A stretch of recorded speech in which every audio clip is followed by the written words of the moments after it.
Good morning and welcome to Order Up, the Final Order Cutoff Show. Today we're going to be talking about the comics that are on Final Order Cutoff this Monday, July 6th. Not only that, because there is a lot of great books in that, we're going to have not one, but two amazing guests, both with books on FOC this week, both holding multiple items on FOC this week. So you are going to have a jam-packed superstar episode of Order Up that you're going to want to stick around for. So stay tuned after this opener.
Hi everyone, I'm Mathias Lewis, and I'm here to talk to you about FOC, or Final Order Cutoff.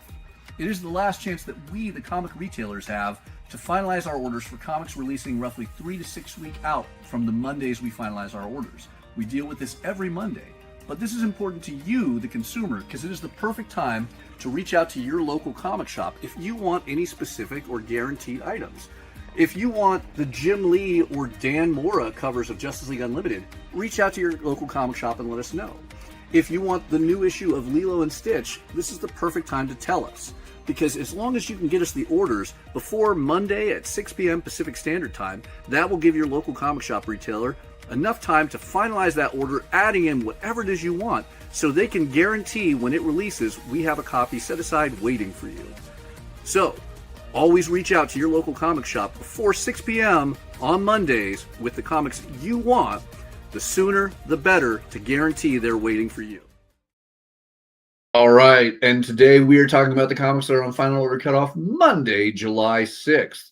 And for those of you guys who need that refresher of where you can see all of the books that are on Final Order Cutoff each week, there are two key websites I want to share with you.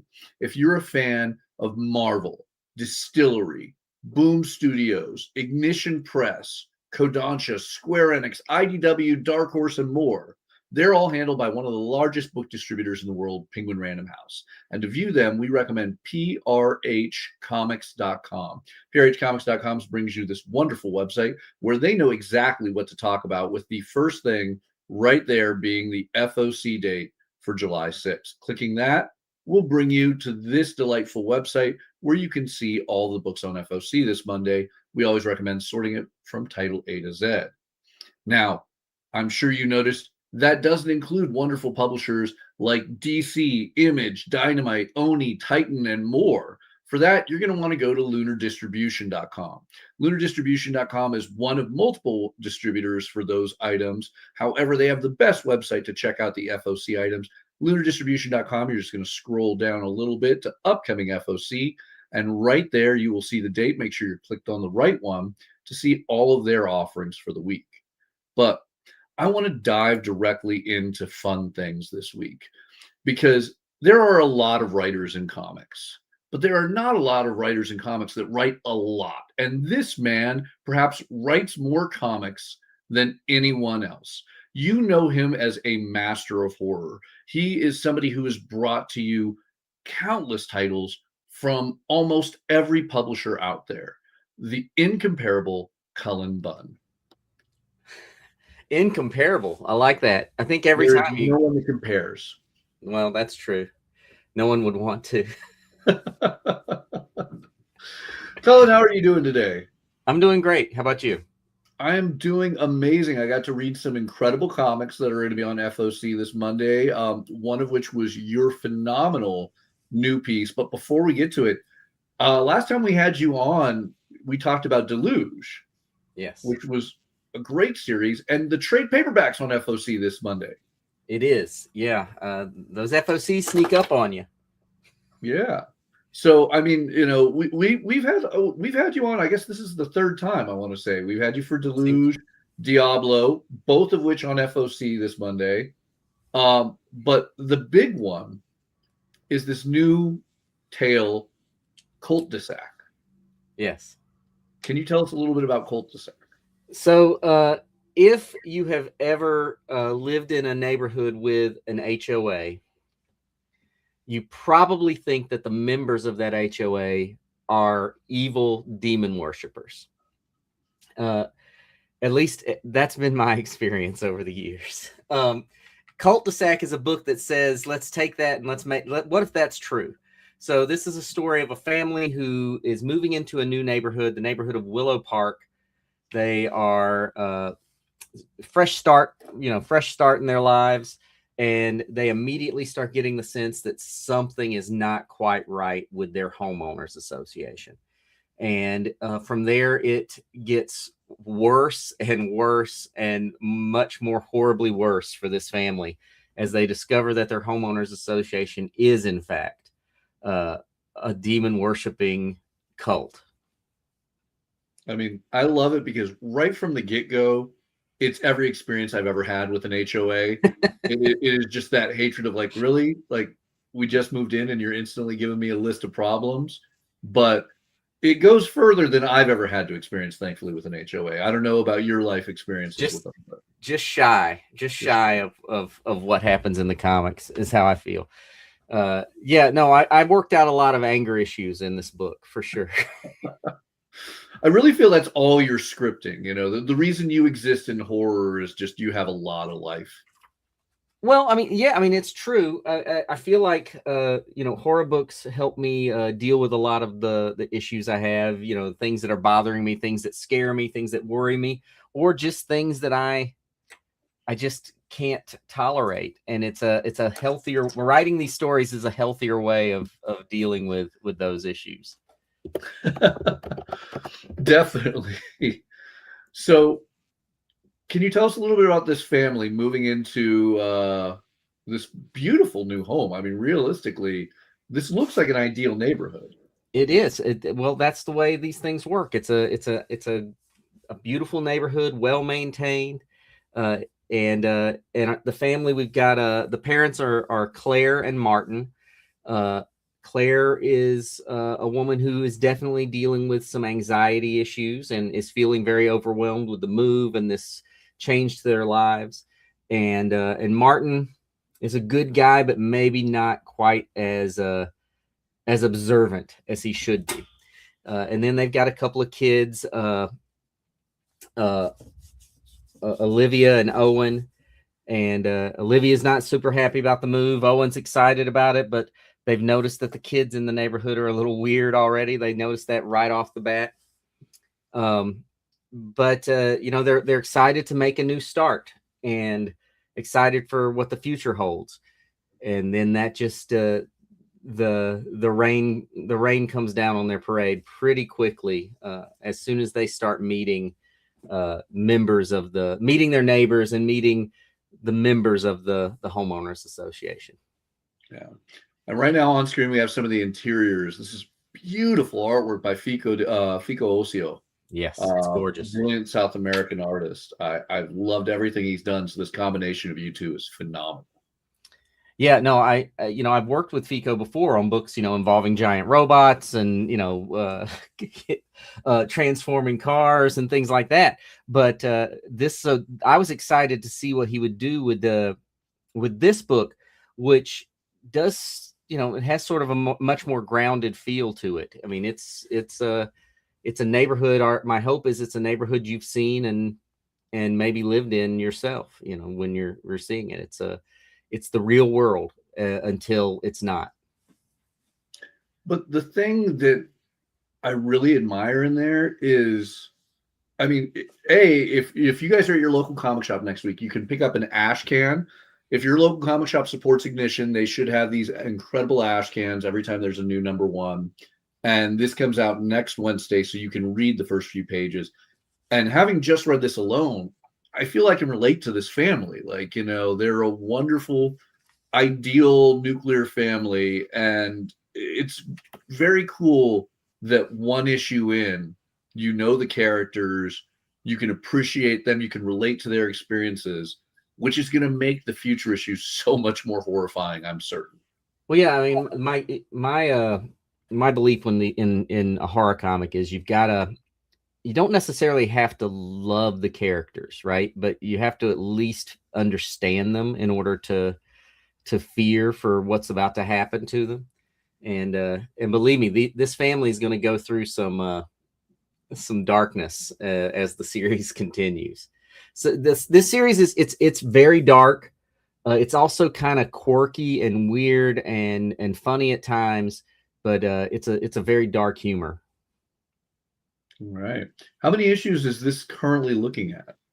It's a 5-issue series, so that'll tell you the story of the Hansen family in those 5 issues. I like it. So I believe this is your third series from Ignition. Is that correct? It is. Yeah, I did Deluge and I did Ripcord, which is currently coming out, and then this will be my third series. Yeah. So if for any reason you missed Deluge, first off, I pity the mistake you made in not grabbing those single issues. But the trade paperback comes out August 25th. It is on FOC this Monday. And Ripcord has its epic finale hitting August 5th. So it has not yet FOC'd, but wow. Those are great. But that's not all you're doing. I mean, you were just everywhere. You have Diablo, which is also on FOC, or actually, it just FOC'd its final issue. It's in stores July 29th. Right. And one I want to talk about that just hit stands this past Wednesday. So hopefully many of you guys are either on your way to the local comic shop to pick it up or already did, was Dead Acre Black Badge. Oh, yeah. Yeah. That just, I forget about it because I feel like the book got released in sort of a weird way because the trade paperback came out and then they're starting a series based on the story as well.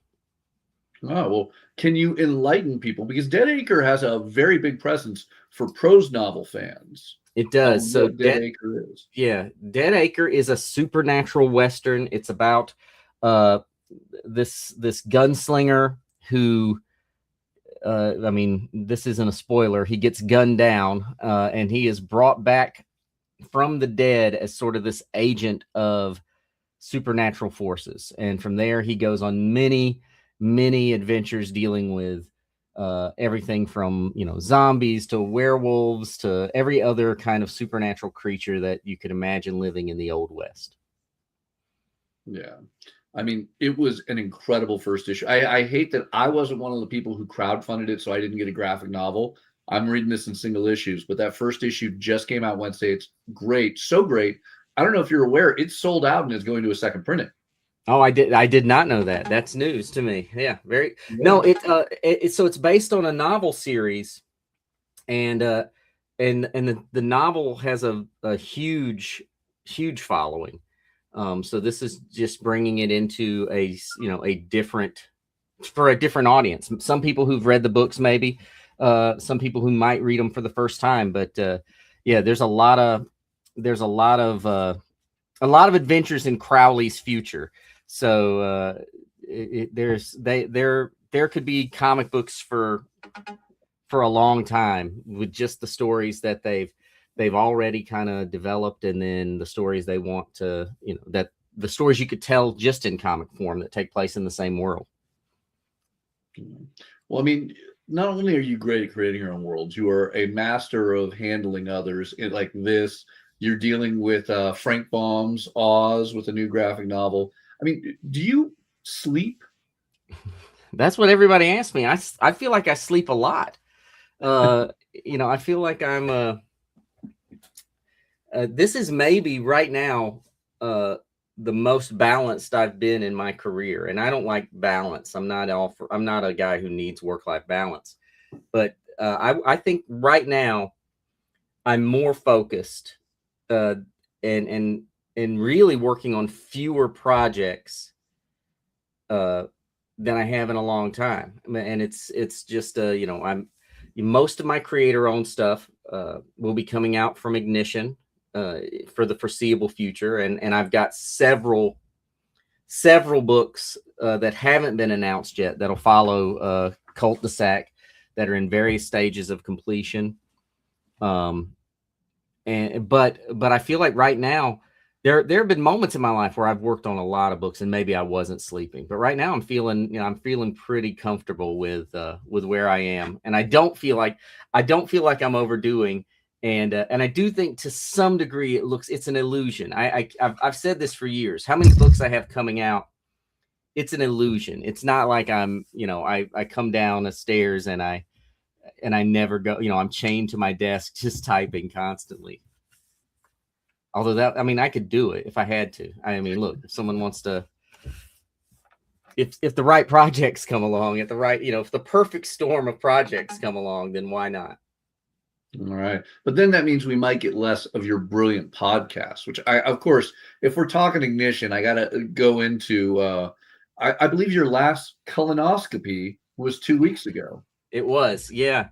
So the colonoscopy is about once a month. We put a new episode out. And the last one was a couple of weeks ago with Sadie Hartman, aka Mother Horror, who is just a horror author and tastemaker and critic, where we're talking about women in horror in general. But every episode I'm joined by a different guest host, and we just kind of embrace the fun of it. It's not a podcast that takes itself too seriously. We just talk about the things we love, and make some recommendations for comics, books, games, movies. We cover all the bases. And every episode's focused on sort of a different subgenre or different topic. All right. Well, we should elaborate on that. So no one thinks this is a podcast of colonoscopies. As we said, we did say it right. Colonoscopy. The colonoscopy. Yes. You got to be careful when you Google it. You might get the wrong thing. But the colonoscopy from Cullen Bunn. And the title really says it all. Like I said, it's not this isn't something where we take ourselves too seriously. We try to show that horror can be a really fun genre. Yeah, no, it's amazing. If you aren't watching, it's on YouTube. Do you offhand have the address or the easy way for people to access this? I think it's just I think it's the colonoscopy. Yeah. So just like Cullen's first name, you see. But my first name, that's the important part. Don't put colonoscopy because you will not like what pops up. It's a different horrific existential crisis will occur to you if you put the wrong thing in. So yes, you can also, my website's cullenbunn.com, and you can get to everything from there. My newsletter, the podcast, all that stuff. And the podcast, it's a video podcast on YouTube, and then we're on all the podcast platforms as well for an audio version. Absolutely. So not only is that a great way, and then you can sign up for the newsletter that you don't want to miss out on. But my favorite way personally to get there, if you grab any of Cullen's Ignition books, they have a QR code you can scan that goes directly into it. Yeah, Ignition does a really great job of connecting you to the rest of the world of the creators. It's awesome. Yeah. But really quick, we got to go back since we're talking Ignition, Cul-de-sac. Mm-hmm. All right. I cannot emphasize this enough. This sounds, this sounds like it could be a plain comic, like, oh, it's a family, it's an HOA. It sounds like it could be slice of life, and it is not. The covers, I think, give you the best hint of the horrors that come inside on this. But, Cullen, can I ask you, everyone that's watching right now, they're hopefully in their local comic shop just waiting to turn to their, favorite LCS employee and place an order. Can you give them the quick pitch on, Cul-de-sac? Yeah, Cul-de-sac is the story of a family who moves into a new neighborhood and quickly discovers that their HOA, who's supposed to be looking out for the neighborhood, is actually a is a cult of demon worshipers, and it turns their lives into living hell. And this is a book for sure that I tried to pack as many what the hell is happening moments into this story, and they every issue something more awful occurs to this poor family until it reaches a real boiling point towards the end. All right. So if you've already been loving Deluge or Ripcord, make sure you get your orders in for this before this Monday. The sooner the better. And of course, if for any reason you haven't read those, if you go read Cul-de-sac and you're like, my God, this writer, he's just on a whole other level. He is with everything he does. So make sure you go and get those orders in for the final issue of Ripcord and the trade paperback of Deluge. And really, if you are having a problem with your HOA, a great way to show them how awful they're being is go to your local comic shop and buy enough copies that you can just give one to every member of your HOA. You can just pass them out at the meeting to them. They'll love it. I'm pretty sure that's exactly how that would go. Yeah, they'll love it. They'll think the world of you, and they'll be better people afterwards. I will say, though, if you really hate your HOA and you're looking for ways to get vengeance on them, there might be some ideas in some of those pages, too, of issue number 1. All right. Well, yeah, there are some ideas in there. I think Martin rants a little bit about what he reaches his breaking point with the HOA very quickly. No, absolutely amazing. Because my instant thought was, oh, I could do that one. Yeah. Oh yeah, they're easy to do. But fun stuff. All right, Cullen. We have so much on FOC this week. I could talk to you for 6-8 hours, and I'm sure you would, like miss 20 comic scripts in that time. So really quickly, so more people can have the opportunity to track down all the incredible things you're writing and doing. Where is the best place to find you and your upcoming releases online? Oh, wait. Oh, we have to talk this. Actually, I apologize. I got to go back. This is big news. Yes. One of my favorite stories you ever did at Boom was Bone Parish. Yeah, it's one of my favorites as well. Yeah. 12 epic issues, beautifully drawn, about the most twisted thing you could ever put in your nose. I wish that had been the little tagline up at the top. The most twisted thing you could put in your nose. But can you explain to people the story of Bone Parish and why everyone is talking about it this week specifically? Yeah, so Bone Parish is a supernatural crime story about the Winters family who lives in New Orleans, and they have developed a new drug that is just all the rage, because this drug is made from the ashes of the dead, and when you take this drug, you experience that dead person's life. So if you want to be a rock star for a few minutes, you take the ashes of a great rock star and you take this drug, and for a few moments you feel that you are that. You experience their life from their point of view. This drug's all the rage. It's growing too quickly for the Winters family to really handle it. They become drawn into sort of a feud with other cartels, and it just becomes this really ghostly, violent, twisted story of this burgeoning criminal empire. The reason it comes up is because it was announced this week that Starz, the TV network, is working with Curtis 50 Cent Jackson to create a TV show based on Bone Parish. So that is in the works. Everybody is very excited about it. I think it's going to be something really special. Yeah, and regardless, the comic is a masterpiece. This came out back in 2018. Currently, tracking down the single issues might be a little bit difficult because of all the new news. Yes. But there are 4 ways you can get this. There are 3 trade paperbacks that break down the parts of the story at $15 each, or my personal favorite. I mean, I own all the single issues, and I had to do this back in March of last year. They put together this unbelievable complete collection we have on screen. All 12 issues, only $20. Yeah, it's a great. Yeah, so it's a great deal. It's a great way to read the series. It's the complete story. Yeah. So that's something where if you go to your local comic shop, hopefully they already have it on the shelf, but if not, you can ask the person behind the counter, hey, I need the Bone Parish complete collection. You gotta get that, the complete collection, $20, all 12 issues, and it is going to blow your mind, like many things Cullen does. Well, thank you. But yeah, look, I'm very proud of Bone Parish. It's one of my favorite things I've done for Boom, and just one of my favorite creator-owned series I've worked on. But yeah, I'm excited to see what 50 Cent does with it. Yeah, up until today, I never knew 50 Cent's real name. You were the first person I ever heard drop it. I think you're one of a handful allowed to. You know what's really interesting? This is how things come sort of weirdly full circle. When I was breaking in as a comic book writer, when I had just become a full-time writer and I was kind of worried about how I was going to pay my bills, I was working for a company that did comic book adaptations of like self-help and business books.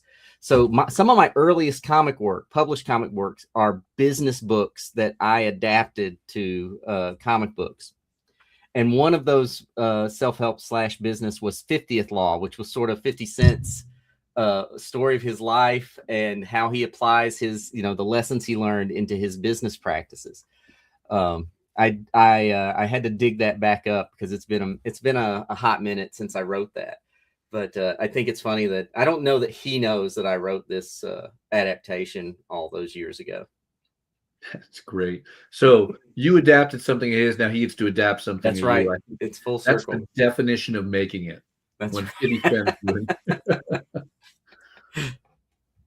But all right. So now, if people want to keep track of all the awesome things, Cullen, where can they find you online? Where can they get all those updates? Yeah, so if you go to my website, it's just cullenbunn.com. You can get to everything. You can get to my newsletter. You can get to my Discord channel, my the colonoscopy.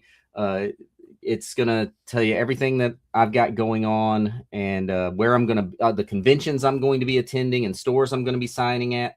It's really got everything listed right there.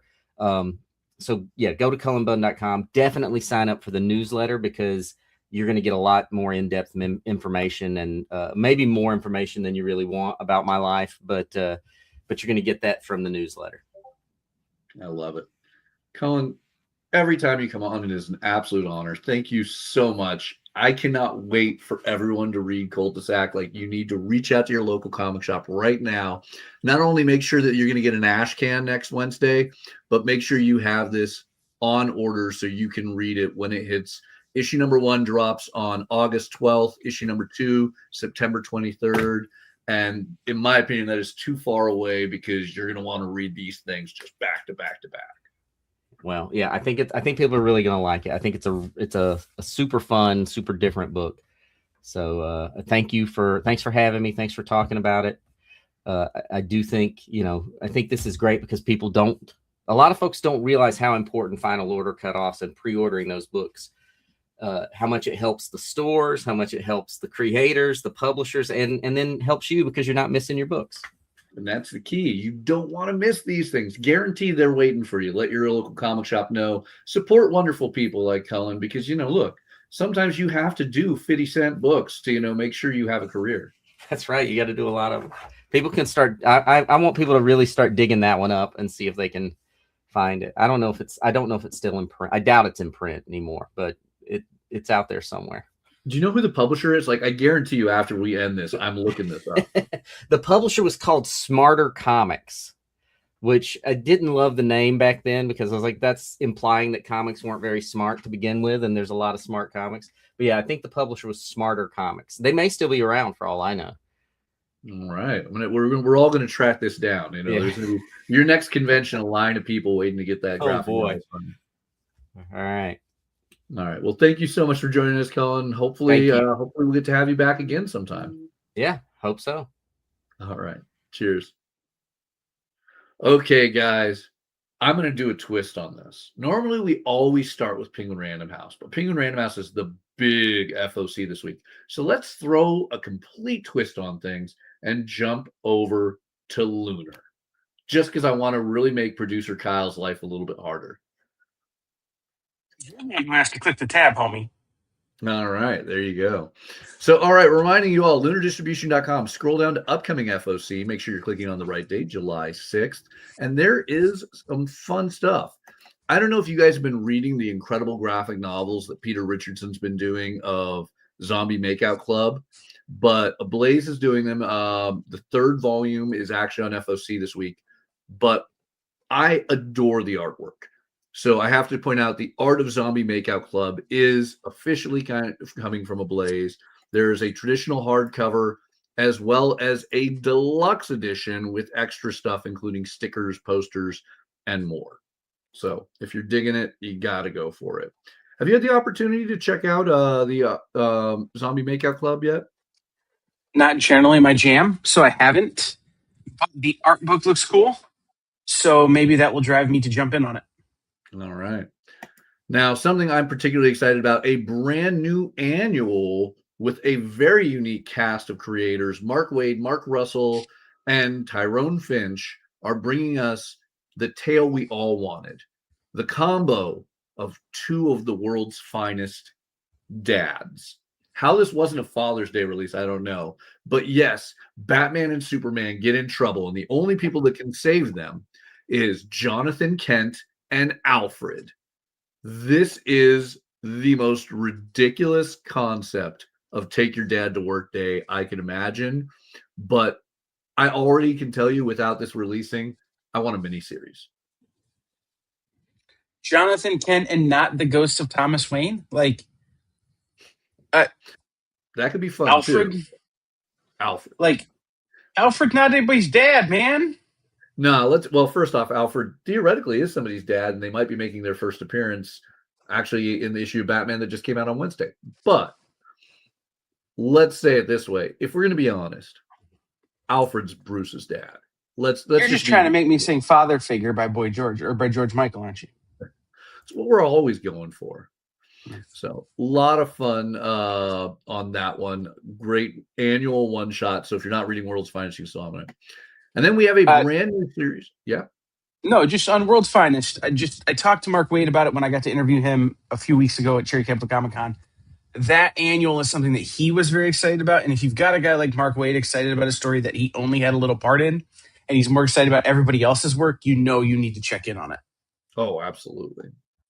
All right. Now here is a unique one. Titan Comics is bringing us a new 5-issue miniseries called Black Star, and it is written by Kristen Kruick. Who's Kristen Kruick, Kyle? It's Lana Lang, man. Lana Lang, like from the Superman Smallville universe? We really need to work on your overacting. Who are you, Nicolas Cage? I'm trying. I mean, I look at it times. Who are you? Literally all the actors who aren't Tom Welling, Michael Rosenbaum, or Kristen Kruick from Smallville? That's right. That's a dig at Smallville. Anyway, yes, Kristen Kruick, who played Lana Lang in Smallville, is writing this book with a team of others, being published by Titan Comics.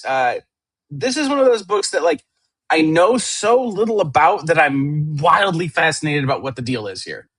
Because you would think you would hear if, again, the one from Supernatural, like the girl from Supernatural who isn't a lunatic, is making a comic book, you would think you'd hear about it. And I haven't heard anything. So I'm very excited to dig into this one.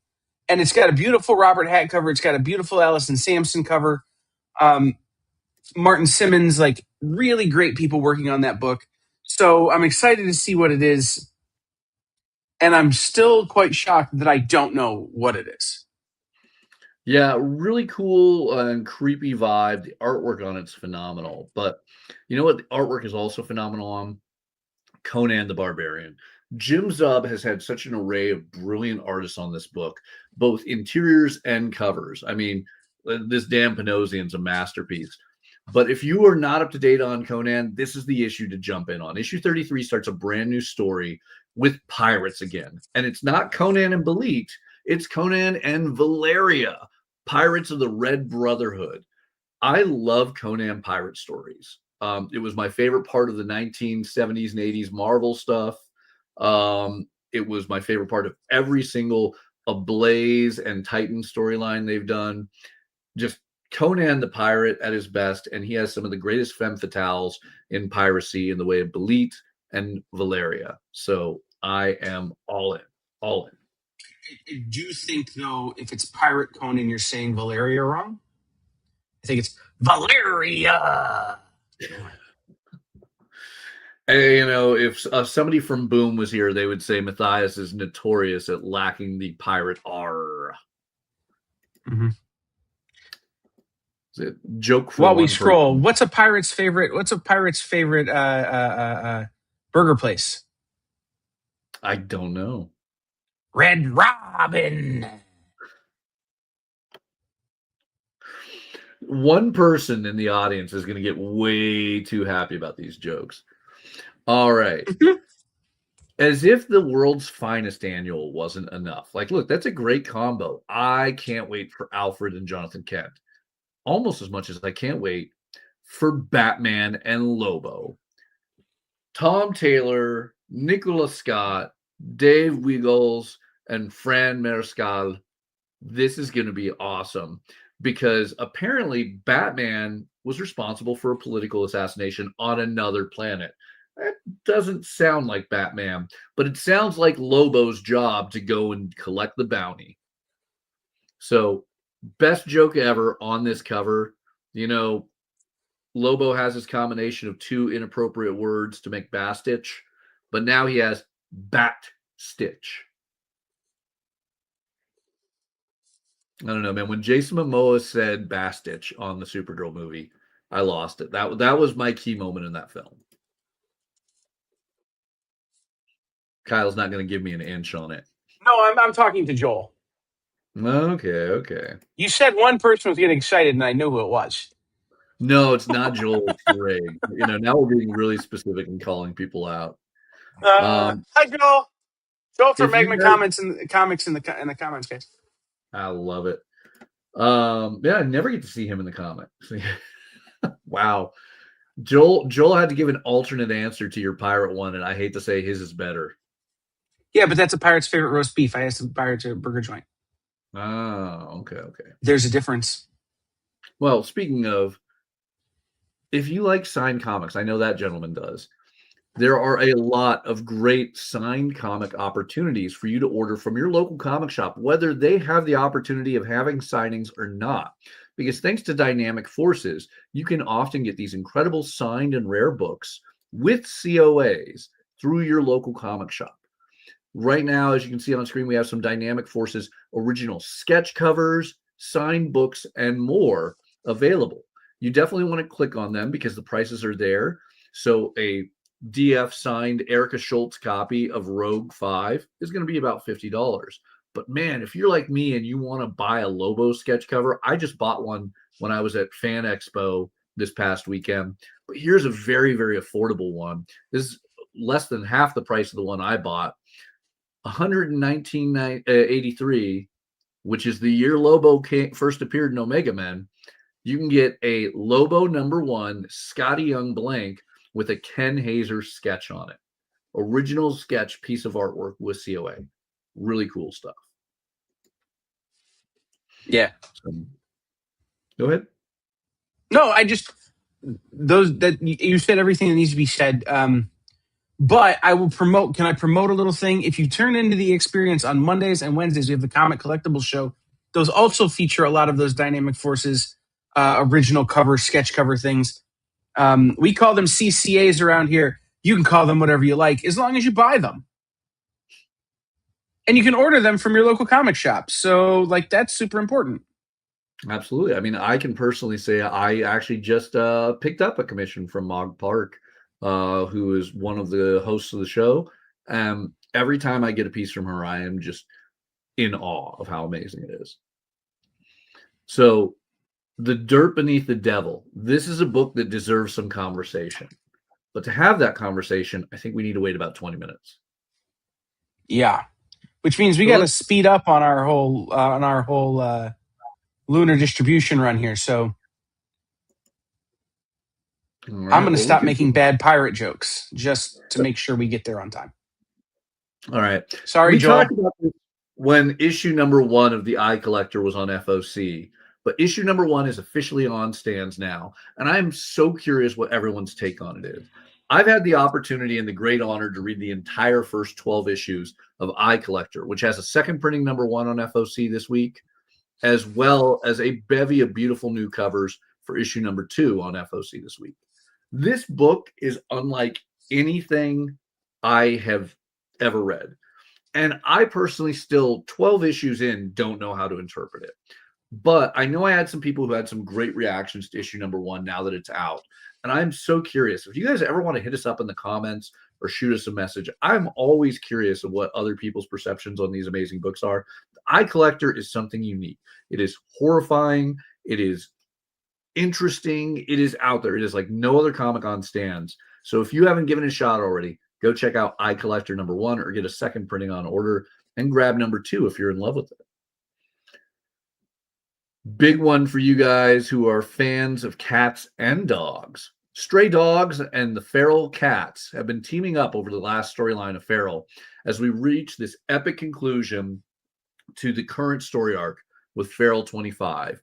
And Tony, Trish, Tone, and the team all brought the best art and cover artists to the game with a brilliant amount of incredible covers for the end of this story arc of Feral. Now, look, Feral's not ending anytime soon, but there are some amazing covers. I'm going to tell you, this is a 1 in 50, and it is not going to be cheap. Reach out to your local comic shop to see if they qualify. But wow, that absolute Batman homage, that's going to be a hot one. All right. Are you reading Feral or any other kitty related comics? So I have a Feral rule. Are you ready? I only buy Feral from Tony or Trish when I see them, which means I have a stack, right? I get a stack from them when I see them, because then I can have them draw cats and dogs in the covers for me. Every copy of Feral, every Feral trade, every Stray Dogs copy, every Stray Dogs trade has a remark from one of my favorite people in this business. So that's become my rule.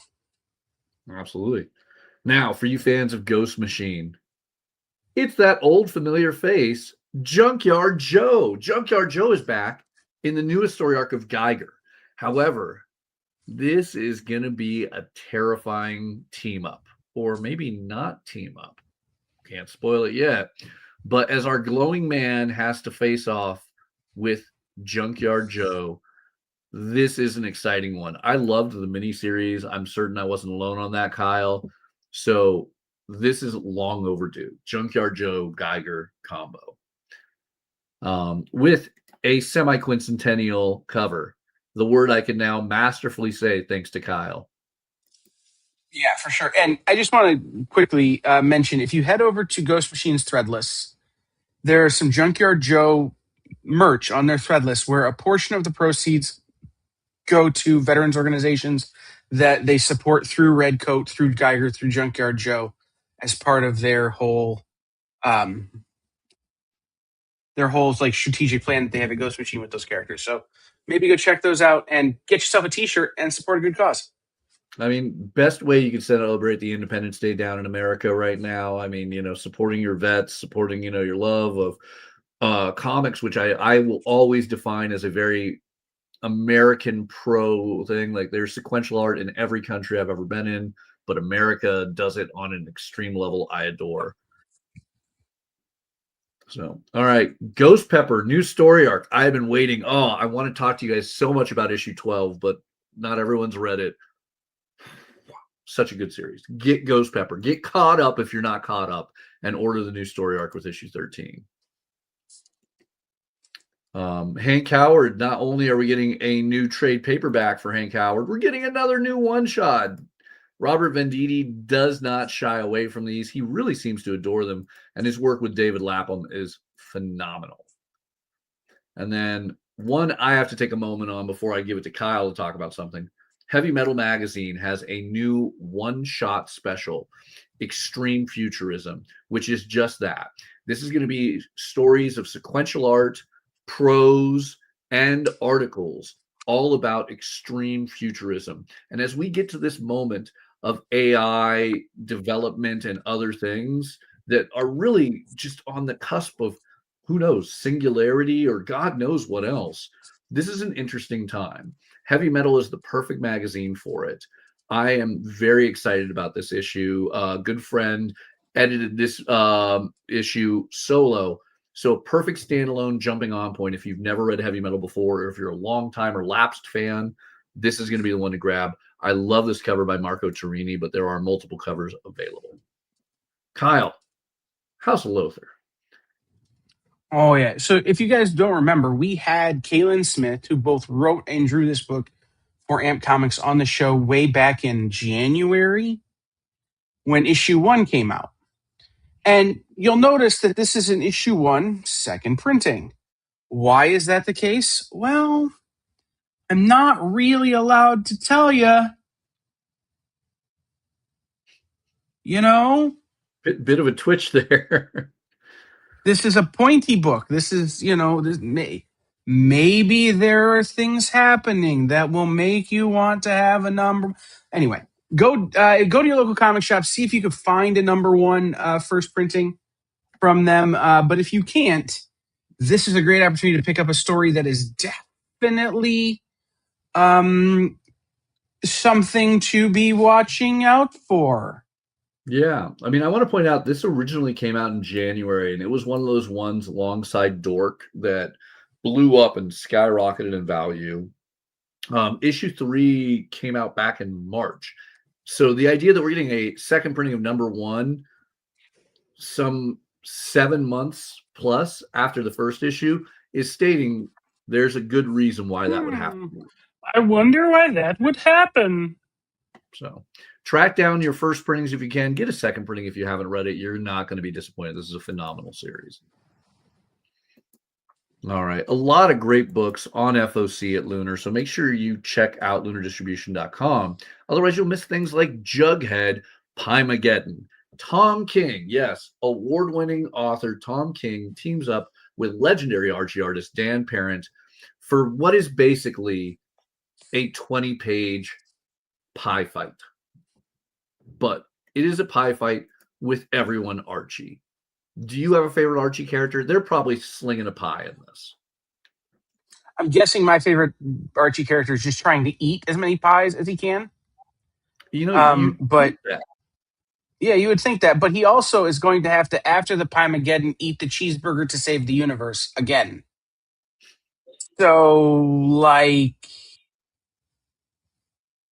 the nuclear bomb blast cover, where it's just a pie at the top of a mushroom cloud, is the greatest cover of this book. Shout out to Greg Smallwood. I definitely made sure I got this one. Yeah, fun, simple one-shot. Another fun, simple one-shot we're going to be getting, Justice League Night Vision. Look, after DCKO, the Justice League had a amnesty deal. Lex Luthor and many other villains took it up and decided they're going to try and be heroes or anti-heroes, depending on how you want to word it. But that leaves a vacuum for a big villain to fight the Justice League. And this is where we're going to see the start. This will be the next big moment for you all in DC fans. Do not miss out on it. Maybe there could be a hint on one of these covers as to what the threat could be. But, look, we already have Jonathan Kent and Alfred teaming up. What could be weirder than Lex Luthor and Batman? Mad Magazine, 600 issues in. 601, we finally get, yes, new content in Mad. It has been ages. We've gotten little dribbles of it, but finally back to new content in Mad. Don't let them slip back into reprints. Go support this, because also, look at that great cover. Little Alfred E. Newmanstein. Then one of my favorite books, The Idiocracy of Sex. Money Shot is back for a new storyline from Tim Seeley and Patton Oswalt, with Garth Graham coming on for artwork. This is a 5-issue mini that is going to be their Secret Wars, absolute crisis, craziness. their hero-gasm, if you will, as the team ends up in an F-off, which I guess would be the equivalent of what a weekend at P. Diddy's was. But, I thought I was going to get a laugh out of that one. Nothing from Kyle. But I'm concerned about we have to take this off the air now. Oh, okay. Money Shot is a great series, but it is definitely a mature series. And there are a large number of mature covers, not depicted here because these are going to be what the bags look. But you can see the incredible creators who will be working on this. You're going to get Corn Howe, Luana Vecchio, Garth Graham, Flaviano Amantaro, and Suspiria, who is really getting hot right now. So awesome books. I love it. If you want mature content, that's the way to go. Murder Drones is going to be wrapping up. We're going to be getting new Pooh Bear adventures and a trade paperback for Nectar. So many manga. Yen Press is now distributed through Lunar as well. Right now, we're only having the Yen On light novels, but I'm excited to have another access point for those who love Yen. And that is a good sign that Lunar will soon be carrying the incredible Yen manga through there. So retailers are not limited to only Hachette. Reach out to your local comic shop. If they've had a lack of Yen books in their stores, they might be able to start getting them for you now. Then a new bad idea. It's Realligator, a new horror series from Robert Venditti, part of the Mannix Abrera universe of horror one-shots that him and Robert are doing. If you go back a few weeks, we had Robert on the show talking about these. I'm excited. These look just goofy and fun. Savage Dragon is going to get Savage Dragon Jr. back with a homecoming issue and quite the naughty cover. I'm not going to oversize there, but if you know anything about Savage Dragon, those naughty covers tend to be great on the aftermarket and are also just fun reads. Much like this comedy series coming from American mythology, Sherlock Holmes. It's Sherlock Holmes' crazy cousin, and it looks like it's going to be a goofy, funny, very Fram Brothers series. All right, wrapping up Lunar, we have some Disney fun with Stitch. We have the newest of the compact Sunstone trades, getting us nearly caught up to the Incredible Sunstone. We have a Superman annual set 1,000 years in the future with the Omega champion Superman after DCKO. More supernatural fun with a bevy of beautiful covers featuring our two favorite heroes. Some absolute brilliant Thundar. The hardcover to the Eisner Award-winning Traveling to Mars by Mark Russell. Phenomenal if you haven't read it. Pricey $50 hardcover, but you can still reach out to your LCS about getting a trade paperback. And some other brilliant trades, including Volume 3 of Zombie Makeout Club. But we had to rush through it because we need to hop over to Penguin Random House. You ready to do some Penguin Random House, Kyle? Let's go there. So remember, prhcomics.com, click on the FOC, July 6th. We always recommend sorting it A to Z.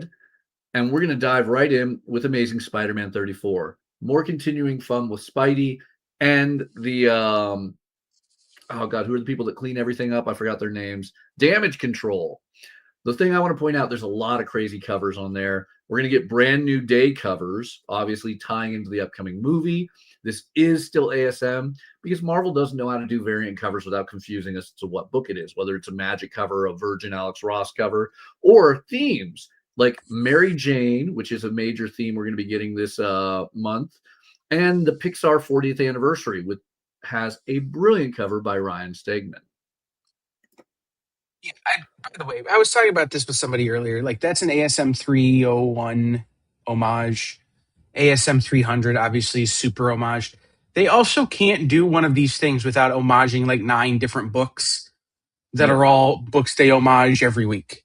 So, make sure you pick up the one unique one, which in this case is the Mary Jane book. Anyway, Mary Jane. All right. Anyway. Biker Mice from Mars are back with a new miniseries featuring the brand new mouse. The new Mouse Scorch. Before she's appeared on anything animated, Scorch first appeared, I don't know why I was pulling my phone out, I know this, in Biker Mice from Mars number 8 with a minor cameo. This is arguably a first appearance, depending on how you view these things, but a brand new miniseries by Matt Hodson and V. Ken Marion. Man, they got V. Ken Marion doing interiors. I'm in. So, Scorch, brand new mouse, get her before the new toy line, the new animated series. Track down that Biker Mice from Mars #8 if you haven't already. But this is going to be awesome. I know you're quite the fan, right, Kyle? I got you right in the on. Right in the on. Yep, you did. But like anything, animals doing people things. So, like, do you expect me to not like Biker Mice from Mars? All right. Another theme of variants we're seeing at Marvel this month is these cute little rubber ducky ones. So I had to point this out. While also mentioning, if you're not reading Chip Zdarsky's Captain America, you are making a mistake. Tying directly into things like Avengers Armageddon, this has Captain America and Doctor Doom hunting down a sword that can defeat Mephisto. I am in. And I'm going with the rubber ducky cover. If you're not aware of this, one of the hottest things in literature, in comics, in everything right now, is Dungeon Crawler Carl. It's Kyle's biggest obsession, and even I'm falling into it now. And if you're not selling it in your local comic shop, you are making a mistake. If you're not going to your local comic shop to support them by buying it, you're making a mistake. You can currently get through Penguin Random House the hardcovers and now the soft covers. Kyle, take it away. So if you're not pre-ordering this book, you're probably waiting. This is the thing. Like Mathias just said, you can get the hardcovers. Yes, technically you can get them, but you might wait 3 to 6 months for a restock of the hardcovers. That's how fast these are selling out. I just went and ordered copies for my brother-in-law from my LCS, and he's going to be waiting 3 months. That's how far behind the hardcovers are. So these paperbacks, which is what this is a great alternative for roughly the same price. It's a few dollars less, but roughly the same price. You're getting the paperbacks, which are in stock, and you'll be able to get them faster, but you need to go in and pre-order them because they will sell out before they hit the store. Okay? So this is book 2 in the series. You can get book 1. And by the way, if you're somebody who wants to read the physical book, but you're like me, your glasses are getting a little thicker every year, this is the only way to get large print format. It's important. It's all over the internet how excited people are for the large print format of the Dungeon Crawler Carl paperback editions. So make sure you check those out as well. But you got to go in and pre-order them or you're going to be waiting. It's just how it is. This book is so popular, they're hiring people to cosplay as Carl for San Diego Comic-Con. Ooh, I wonder why that might be. But, this is a phenomena on the rival of Pet Rocks. That is a unique way to put it, and yet oddly fitting. All right. Yeah, Dungeon Crawler Carl, it is just blowing up everywhere from comics, trade paperbacks, and prose novels and all that. Though something, Kyle, you got to share because I didn't know this. I'm doing the audiobooks, I hate to say, on Dungeon Crawler Carl. Actually, I don't hate to say it's a phenomenal audiobook, but obviously I always want to support my, local comic shop, especially being the owner of one. So I make sure we stock these, and I've been picking them up now, and I didn't realize this key bit of information I didn't know. Kyle, what makes these books a little bit more special? Well, so 2 things. One, Mathias, book 1 isn't even peak audiobook yet. Like, it gets so much better. It gets, again, things settle. Anyway, we can have that conversation off the air. But book 2, the print copies, when Matt Dinniman originally put these books out, he was putting them out on Patreon and he was self-publishing because it was a creator-owned indie prose novel, right? He was self-publishing his work. When he got with Ace, who is the publisher of this, along with Penguin Random House, they wanted to do something to make their copies unique. So he went back and wrote some back matter called Backstage at the Pineapple Cabaret. There's no audiobook. You don't get it in Kindle. You don't get it in any of the Matt Dinniman releases, and it's not on his Patreon. The only place you can get Backstage at the Pineapple Cabaret is in the print editions from Penguin Random House. So these covers that look like this. So you get unique back matter. And by the way, by the time you get to book 8, spoilers, it's important to have read that stuff, because 8 books in, maybe you should know about the other stuff that's happening other than, So it's again, it's worth jumping in, even if you've listened to the audiobook, even if you're reading it on the Patreon, even if you bought the self-published ones, pick these up so you can get the Pineapple Cabaret. There has been no announcement about an individual audiobook or a graphic novel or even a small novella of just that. None of that. It only exists here. So you got one chance. Oh, wow. Yeah, right there. Includes part 2 of the exclusive story backstage at the Pineapple Cabaret. I love it. All right. And see, this is why you watch us. We have all sorts of insider information that probably everyone else knew but me. This is why when something like this becomes part of Kyle's personality, you should never tell him that you're into it, or I will info dump on you to the point where you spend a lot of money. All right, guys. Fun new manga coming out from 7 Seas Entertainment, Cheeky Devil Cop. When a young female devil decides she needs an evil man as a subservient lackey, she decides to go to Earth and unfortunately stumbles upon the most honorable police officer in all of Japan. Can she twist him to be her evil slave, or will he just send her packing back to the brimstone beneath the waves? Awesome new fun comedy series from Masahiro Anabe. Then we obviously talked it up. Cult de Sac. Go get the ash can from your LCS next Wednesday. Get your pre-order in immediately. You're not going to want to miss out on this fun comic. Just like you're not going to want to miss out on Deluge. If you already missed out on it, get that trade paperback ordered. It is 5 phenomenal issues of waters rising in a prison with something paranormal to the twist. Then, one of the key reasons why FOC is important is now and then publishing schedules don't match up with release schedules. We are still waiting on July 15th's Nightmare Before Christmas, All Hail the Pumpkin King, issue number 1. We had the incredible Joshua Pruitt on to talk about it at FOC. I am beyond excited for this comic. But issue number 2, FOC's this Monday, a week and a half before you're going to have the opportunity to read issue number 1. Now, we can be honest. It's Nightmare. You know what to expect. You know you're going to love it. But Josh has some amazing twists in this. Obviously, the allying of Oogie Boogie and the Pumpkin King himself is going to be an interesting tale. But this is why it's important to reach out to your local comic shop and let them know that you want these things. Because not having the sales data of issue number 1, many comic shops might cut back their orders notably for issue number 2. So this is very important. Let your local comic shop know. Tokyo Pop is not renowned for doing an overprint run. Let your LCS know if you're committed to this series, or at least to issue number 2. Now, with that said, we talked about some of those amazing Cullen Bunn books earlier. We just got to reference those again. Cullen is one of the most prolific writers. Now I want to talk about one of the most prolific artists in this industry, who also doesn't stop at 1 million covers, beautiful interiors, and some of the most stunning work of his long career in comics at countless publishers. He is a writer as well, and he has a new comic on FOC this week. I want to bring on Dan Panosian. Hi, I love that intro, Mathias. Thank you. How you doing, Dan? Good. I just got back from a signing downtown in LA and took the subway home and made it over here. Awesome. So you have some of the most unbelievable covers in comics, and just one after another, sometimes multiple a week.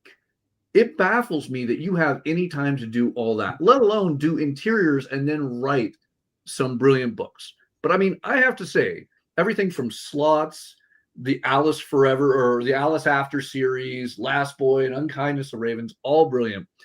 But this new Western you have is jaw-dropping. Can we talk about The Dirt Beneath the Devil? I'd love to. Sorry, granola bar. I'm going to die online. Sorry about that. Yeah, I love Westerns. I got a chance to do that Canary book with Snyder a while back, but I've loved Westerns since I was a kid. My middle name's Duke, so it's kind of, sealed in there somehow.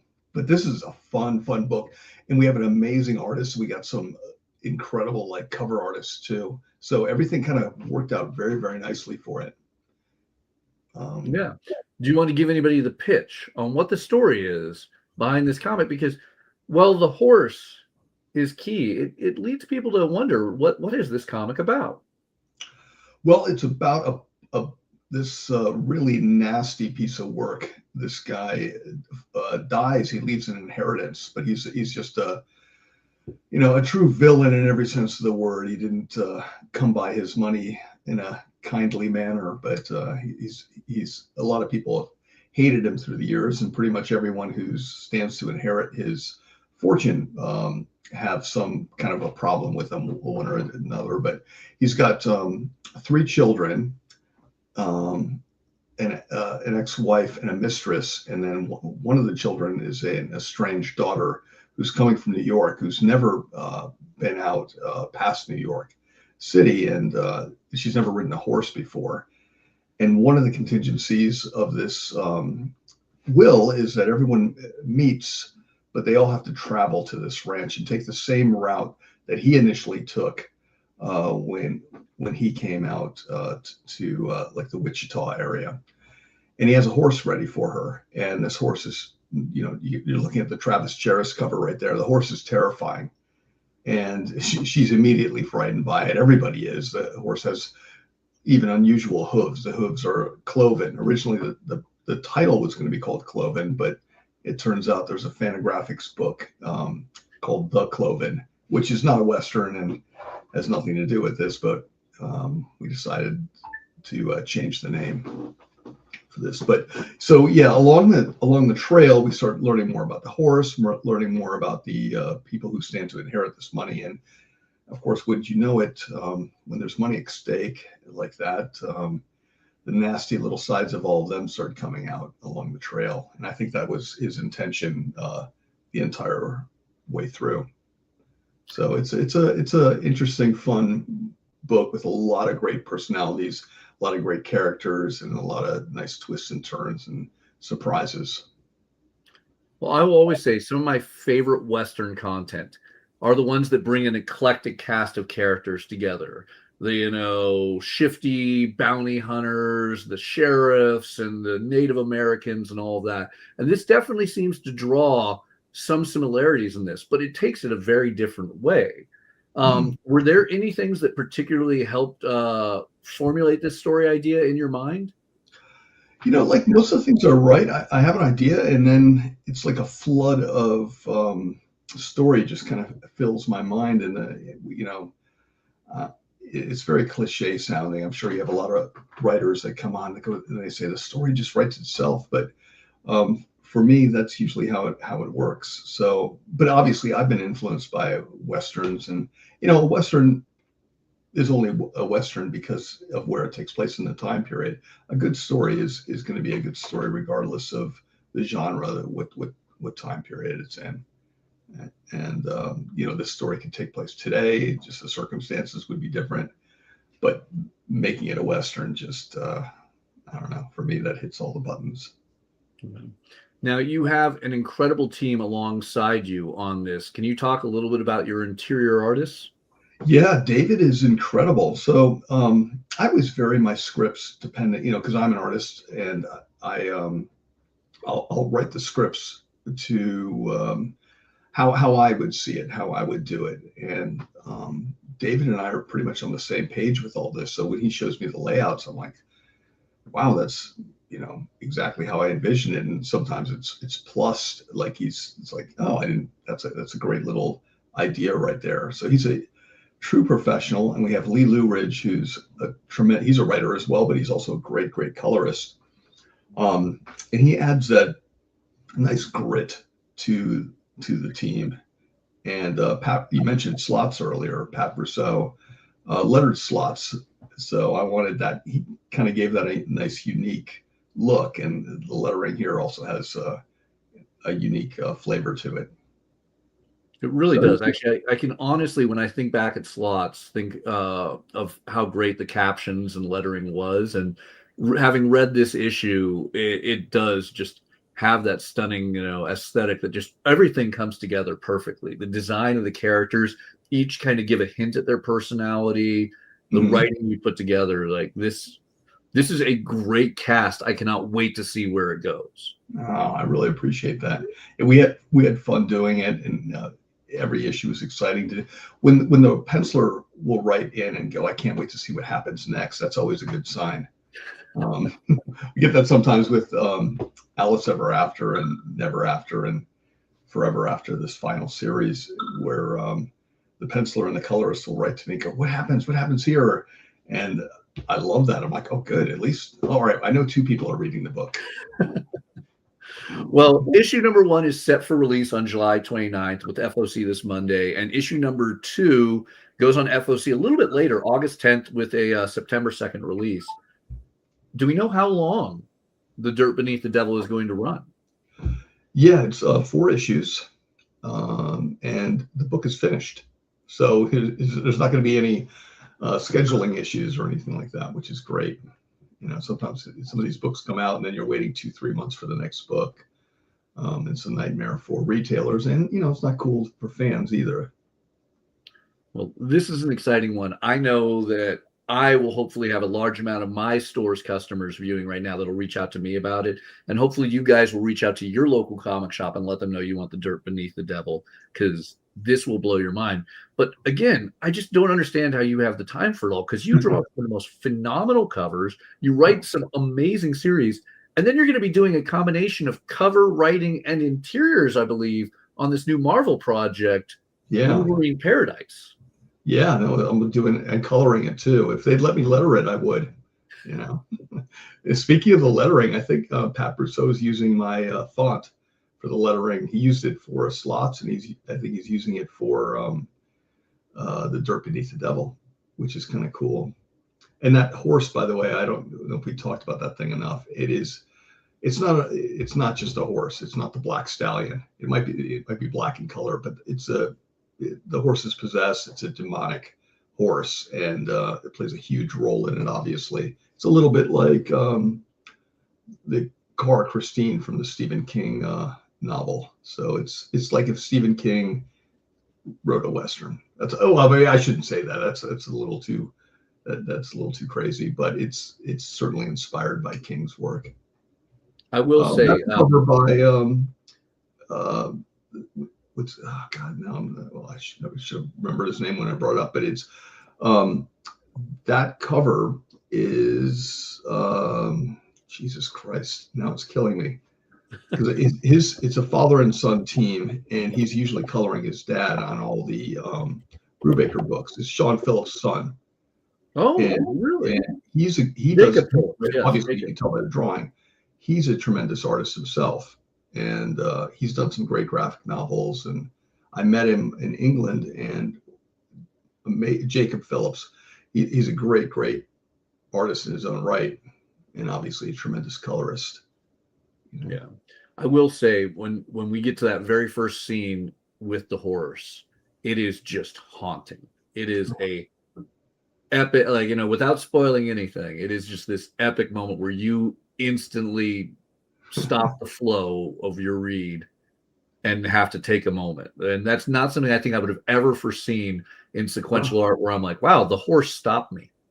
Yeah, that's great. I'm glad you felt that way. Thanks. Yeah, I love when she gets off the wagon and she's into this town. You can tell how nervous she is. She's dragging her luggage through the rain, and you don't know what she's in for, and it just keeps, she's in for a ride, basically. Oh yeah, I love our protagonist and all of our side characters. They all just have such a great personality. Actually, a moment, if we can, while we're still on Dirt Beneath the Devil, can you introduce our protagonist a little bit? I mean, you mentioned she's from New York City, but yeah, her name's June Buckley, and she's never experienced anything like this, and she's not naive. She's a New Yorker, so she's definitely has her whereabouts. She knows how to go through life, but anytime you're cast into something that you've never experienced before, there's a little bit of a learning curve, and this is a huge learning curve. she's out on the trail. They're attacked at some point in the next issue, and they haven't even got to the ranch yet. And once they get there, everybody basically wants to kill off everybody else getting there. So it's kind of survival of the fittest in a sense. And the horse doesn't make it easy for anyone. Well, and I don't believe, being the city girl that she is, she's ever had any experience with a horse, correct? Oh, no, never. So, and everybody's terrified of this horse. As soon as it's introduced, like you said, it's already unruly. It's attacking people. And, but she has a connection. There's a strange connection between her and the horse, which she doesn't quite understand. Nobody does. They're just happy that the horse eventually settles down and stops breaking people's arms. But that's the nicest that horse has ever been, is just to break someone's arm, because it changes. I don't want to give too much away, but the horse doesn't always look like that horse necessarily. And you can even see there's a little foreshadowing of that on the cover I drew, where you see like these tendrils kind of coming from the horse. It might look like hair, but I think there's some little like points in it. Like, I don't know if you can go back to that first cover I did, the all black, the close up, of course. But you can see that it almost looks like electricity kind of coming from it in a sense, but they're little tendrils. But that's just the very beginning stages of the horse manifesting into its true form. All right. Well, that Travis cover. I mean, can you just imagine how excited I was to get a cover like that from Travis? I will always say the thing I love about Travis is every comic artist I ever talk to is obsessed with Travis's artwork. Of course. Yeah, he's so cool. I'm looking at that. I'm like, wow, that's. I mean, and also, usually Travis will do it'll be like just an exceptional figure where like every artist like myself would go like, wow, he just drew a figure and it's so commanding in a sense, and it's so well executed. That's all I usually need. In this case, he's drawing a horse. He's drawing June Buckley. You see a little bit of the town. I mean, he put a lot of work into this thing. I just got it. Is that the Benjamin up at the down in the corner there? It's probably the hotel. Yeah. Yeah, that's awesome. Which is an authentic hotel. I did a lot of research, and it's everything in there, even in the distances between the places. That's part of the fun of writing, is you're figuring out the logistics, and you want to, there's obviously going to be people out there that go, this doesn't work, I want to make everything work, but I still want that element of fantasy and a vacation from life's various problems. Well, so that actually times perfectly with the question I personally had, and this might intrigue our viewers. Because we just had a guest on who is from Kansas City, Missouri, and I was contemplating asking him. The book opens up in Kansas City, Missouri, and the objective, as you stated, is for them to get to this place in Wichita. What is the distance on that? Is that an easy hike, or is that it takes some time, and it's just the right amount of time for them to unravel. So that was all kind of thought out beforehand. But it was interesting, to figure out how long would that take, on the trail, as opposed to, I don't think too many people are doing that hike anymore. Not hopping horseback for a distance. No, they're not. All right. Well, if we could briefly talk about some of the other projects you have coming up on FOC. Let's dive into it. There's a bunch of Wolverine Paradise. So what is this? This is a one-shot, a mini-series? You're doing everything. This is a 5-issue, miniseries. And it takes place. Marvel has an interesting way of dealing with time, because everything is a maximum of, I think, maybe 10 to 15 years backwards. That's as far back as you can go, really, because a character like Peter Parker, who's a huge part of the Marvel universe, is, perpetually, 25, 27 years old max. So sometimes he's a college student, sometimes he's already working at the Bugle, but you can't go much further back than that. Now, with a character like Wolverine, who's been around, since the turn of the century, there's a little bit more leeway to what you can do with that, but you still want to stay within the confines of the Marvel universe. So this book never has like a date on it. It never says, back in say 1979 or 1980, this took place. But immediately when you open the book and you start looking at that world, the fashion, the cars, the locations, everything, you'll know what time period it takes place in. And basically, it's the Marvel universe of the late 70s, early 80s. So for me, it takes place right around the time when Wolverine gets back from the Savage Land, from that first time from the Claremont and Byrne run. And you can't see necessarily on that cover, but he's wearing that chain with the teeth on it. So you'll see there's little Easter eggs throughout the entire series. I love that sort of thing. I mean, I just did that funny. Did you see the Marvel swimsuit thing where I gave Thor the fabric? The fabric is that woman's famous letter into Marvel about wishing for a more naked Thor. So I believe, for anybody who doesn't have the context on this, I believe you posted this on your Instagram, correct? The Thor cover or the Thor pinup? Yeah. I might have made it an Instagram story or something like that, but okay. It's just starting to show up online because, I mean, that woman's letter, basically this woman wrote in this famous letter and they published it, which is even crazier, about saying Wolverine's package, as we'll call it, is the way I had drawn it. I think I was 21 when I drew this Marvel swimsuit pinup. Didn't meet to her levels of satisfaction, and she also requested that it might be nice to see a naked Thor. So I don't know how many years later this is that we're doing the swimsuit thing, but Marvel asked me if I could do kind of revisit that same pose, that same thing. And I'm like, well, how can I make this fun? And I was like, well, I certainly can't make him naked, but why don't we give him her letter in like a fabric?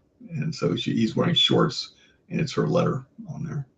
Yeah. If you guys want to grab that came out this past Wednesday. You can go to your local comic shop to grab it. Yeah, I think some amazing covers. I think Campbell did some insane covers on that. Perfect guy for it, obviously. Him and Adam Hughes. My God, dream guys for a book like that. So really quick on Wolverine Paradise, how did this come together where you're basically tackling every major feat on this book? Yeah, well, I think about 8 or 9 years ago, maybe even longer. I think I was living downtown in Los Angeles, so it might have been 14 years ago. I just drew this fun little thing and said one night in Miami, and I just drew like Wolverine with sunglasses. I'm like, man, I'd love to see one night in Miami with Wolverine. But he's spending a little bit more time in Miami as he's taking his break from the X-Men. And of course, it doesn't take long for Wolverine to embroil himself into problems. So, literally, he arrives in Miami and he's already in some kind of a scuffle. So it's great. But Marvel had originally asked me, I've been doing all the covers for Wolverine. They asked me if I was interested in writing and drawing once this latest arc was over. And I've been wanting to do this series forever. And I'm like, I don't know if this fits into continuity that well. So we were able to create this. And also the title I love. Every single Wolverine title is always like Wolverine, blood, guts, and spikes or claws.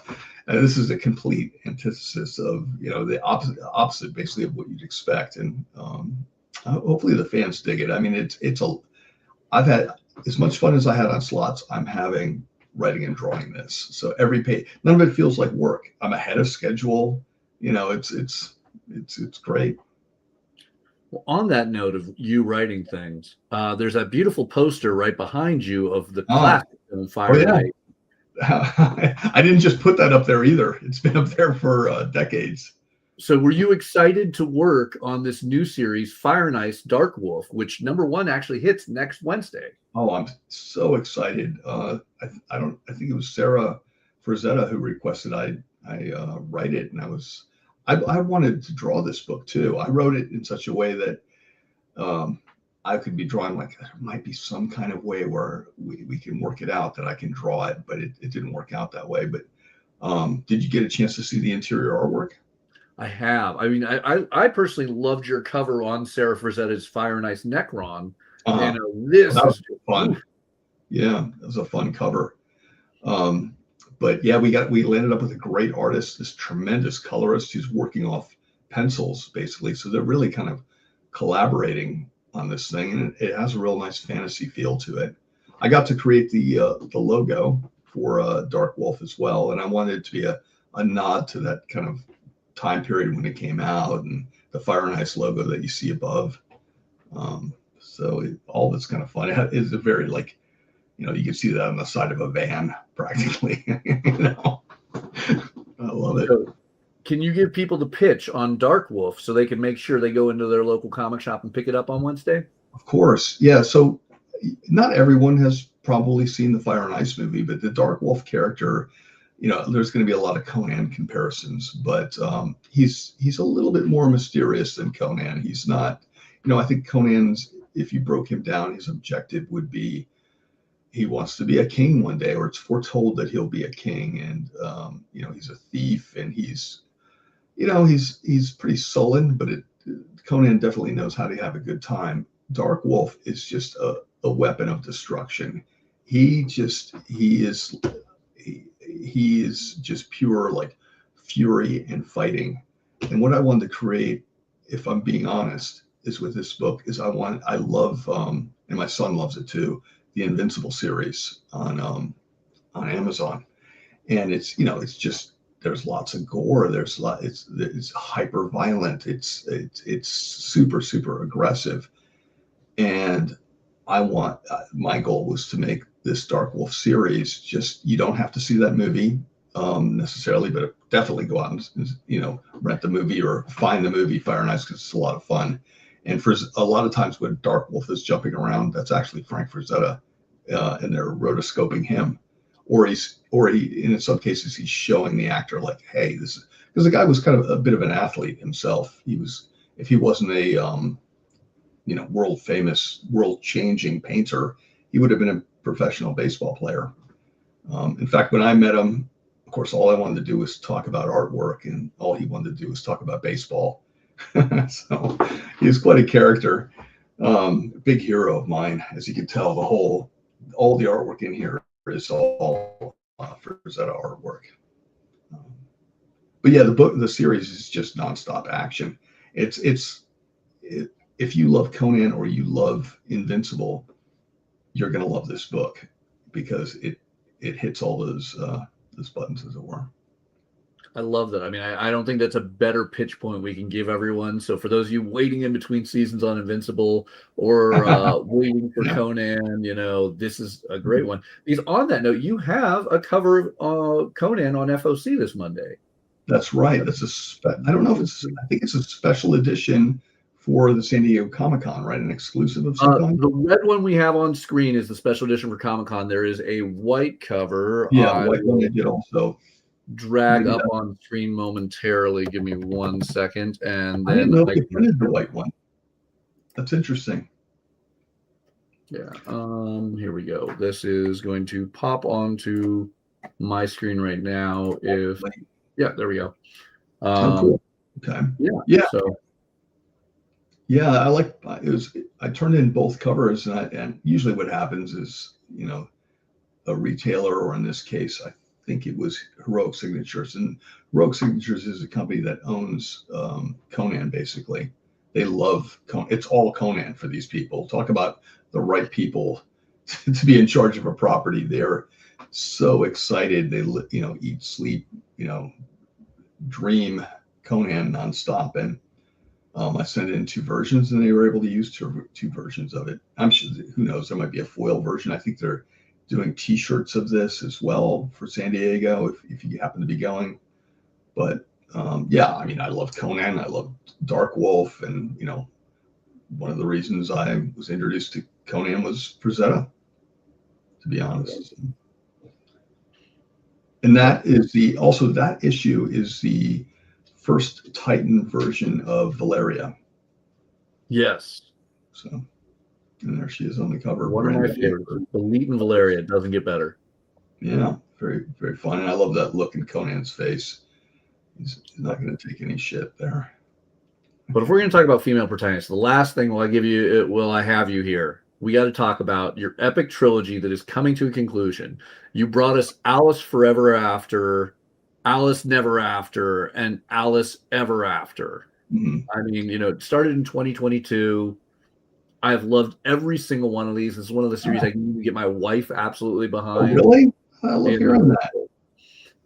Can you tell us about this big epic conclusion to this long-running, brilliant Boom series you put together? Oh, thanks. Well, like I mentioned, it's the same artistic team for all the books, which is very unusual, and it's kind of a sad, bittersweet final issue cover there with the white rabbit, kind of sad too. But this series, Alice has basically, the series started off Alice as a grown-up, and Alice. What I always found interesting was that if you were even a fan of like the Disney movies with Alice in Wonderland and with Peter Pan, it was very common for parents to give the children laudanum to help kind of calm them down so they could go to sleep and not be in their hair. And laudanum is basically heroin. So, that little dog in Peter Pan is delivering in a little spoonful of basically heroin to put these kids to sleep. And interestingly enough, the trippy sort of dreams that they're having, like in Wonderland, or in the case of Peter Pan, they're off to Neverland. They're really sailing mentally because they're on drugs. And so Alice, as an adult, is kind of a recovering heroin addict, in a sense, an opium addict, as were a lot of people, back then. And in the first one, she basically gets what's the equivalent of a lobotomy. She goes into a mental ward. It's a bit of a horror story mixed with fantasy. And so you're seeing, and there's still the Wonderland characters, which everyone loves, because when she's tripping, she's in Wonderland. By this series, the final series, she has a daughter, and her daughter, it kind of turns out, can kind of transverse both worlds. It's kind of inherited through her. Who knows chemically how something like that would work? It's obviously a fantasy, but it's kind of a cool story. And Wonderland is falling apart with the absence of Alice. And so the Cheshire Cat, who's really a version of her own father, is trying desperately to pull Alice back into Wonderland to kind of save Wonderland, because without Alice, it's slowly just deteriorating and being destroyed. They're all in jeopardy. So when they realize it's too much trouble to get Alice to come back, they're like, well, you know what? Their daughter's just as good. So they try to basically kidnap her daughter. And so it's a fight to save Alice and her daughter. Yeah, absolutely amazing series. If you guys haven't taken the chance yet to dive into them, they're well worth the time. All of them through Boom Studios. You can get them through Penguin Random House trade paperbacks, and you can get the single issues right now for Alice Forever After at your local comic shop. Thanks so much. Really quick, Dan, I got to go over these dates so everyone knows and they know how to get it. Wolverine Paradise will be FOCing August 31st with the October 14th release date, so get your orders into your LCS. Dark Wolf drops next week with issue number 1, and then we have issues number 2 in August and 3 in early September. We have Dirt Beneath the Devil FOCing this Monday with a release on July 29th and an on-sale date for issue number 2 on September 2nd. These are all unbelievable series. But if people want to know more about these series and more that you're working on, as well as your countless incredible covers and other artwork, where can they find you online? Well, I put that little at Urban Barbarian. So I'm on Twitter and Instagram at Urban Barbarian. If you're on Facebook, you can always, I think the friend limit, I should have done what most people do, and they create like a page where anybody can join, but I don't have one of those. But you can still follow me on Facebook, and I do a lot of more extended updates on what's going on and kind of art drops on that. So, and there's a lot of, what's fun about Facebook. I mean, all the platforms, I try to interact with people as much as possible, because, we're in such grown-ups. Both you and I have gray hair, but But this is a fun world to be a part of, and I'm still a huge fan of comics and the world and the conventions and just that whole sense of community. So I just think it's kind of a unique blessing to be a part of something like this. Yeah, I mean, you said you just come from a signing, like you're always, every time I've ever had the chance to interact with you, you are always an amazing, bright beacon of light, at these convention show floors and all that. Still one of my favorite signatures, to get because of that wonderful word bubble you throw around it. Like, Thanks. like if you guys are watching, this is social media to follow, if you get the honor and opportunity, meet this guy in real life and grab all of his comics, whether it's covers, writing, interior, even beautiful logo design and lettering. You do not want to miss out on Dan's stuff. Too kind, man. Thank you, Matthias. Appreciate that. Thank you so much for joining us. Remember, follow @UrbanBarbarian on all social media that he's attached to on there. Dan, it's a pleasure and an honor. Cannot wait to read the next issue. What do you got, Kyle? Just quickly, I put it in the comments, but I want to say it to Dan himself. As someone who's in recovery, volume 1 of the Alice books was really hard because I related really, really, really strongly to your version of the character. And as it's moved forward, it's become my favorite version of Wonderland, but it has also, in a big way, sort of mirrored my own recovery journey in a great way that it's just been one of those things that I've used it as a benchmark. Like as this goes on, checking in with myself and checking in with this story has been really important to me. So I just wanted to say thank you. I really appreciate that, Kyle. I think it's unless you've ever been a part of something like that, or even tangentially, people don't understand how difficult that can be and how important 12 steps are. The 12 steps have helped my just perspective on life immensely. It's just it kind of makes sense of everything. It's a very personal story for me too. I'm glad it touches you in that way. That's one of the nicest things I've ever heard regarding that series. Thanks, Kyle. Appreciate that. Absolutely. Well, thank you guys so much for joining us today. We have a handful of books we still got to go over on FOC. So remember, follow Dan, and you're not going to want to miss the Dirt Beneath the Devil. Thanks, man. Such a good book.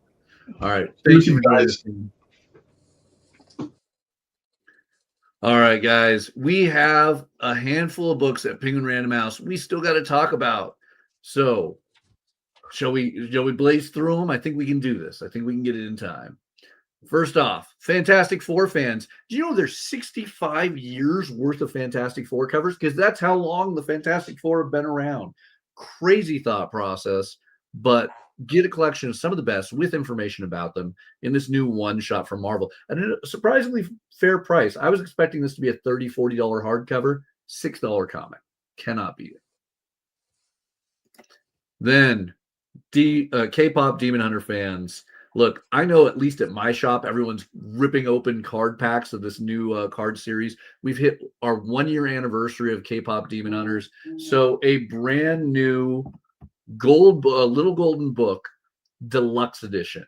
Not only do you get that classic story, this is the For the Fans version. You're going to get stickers, posters, and more in this classic little golden book for only $13. This is great for fans of all ages, and I mean all ages. Then, for those of you who love the Hellboy universe, we're going to a different one, or a different part of it.